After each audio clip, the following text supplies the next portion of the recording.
حامد و مصلیہ اما بعد. معزز سامعین، السلام علیکم ورحمۃ اللہ وبرکاتہ. فقہی مجلس میں آج جو ہمیں سوالات موصول ہوئے ہیں ان میں سے ایک سوال یہ ہے کہ جانور کو ذبح کرتے وقت کون سی نیت پڑھی جاتی ہے، کون سی دعا پڑھی جاتی ہے. اس کا جواب یہ ہے کہ جب کسی حلال جانور کو ذبح کرنا ہو تو اس وقت جو دعا پڑھی جاتی ہے وہ ہے بسم اللہ اللہ اکبر اور بسم اللہ واللہ اکبر، یعنی واو کے ساتھ اور واو کے بغیر بھی پڑھ سکتے ہیں. اس کا پڑھنا واجب اور ضروری ہے.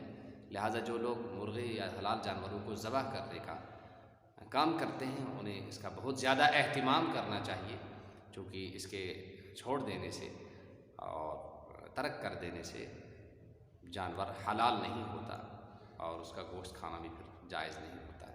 لہذا مرغے کو ذبح کرتے وقت یا کسی بھی حلال جانور کو ذبح کرتے وقت جو نیت پڑھی جاتی ہے وہ بسم اللہ اللہ اکبر ہے یا بسم اللہ واللہ اکبر، دونوں طرح سے پڑھ سکتے ہیں اور یہ پڑھنا واجب ہے. اور اگر چھوٹ جائے، جان بوجھ کر کوئی چھوڑ دے تو اس جانور کے گوشت کا کھانا جائز نہیں ہوتا ہے. السلام علیکم ورحمۃ اللہ.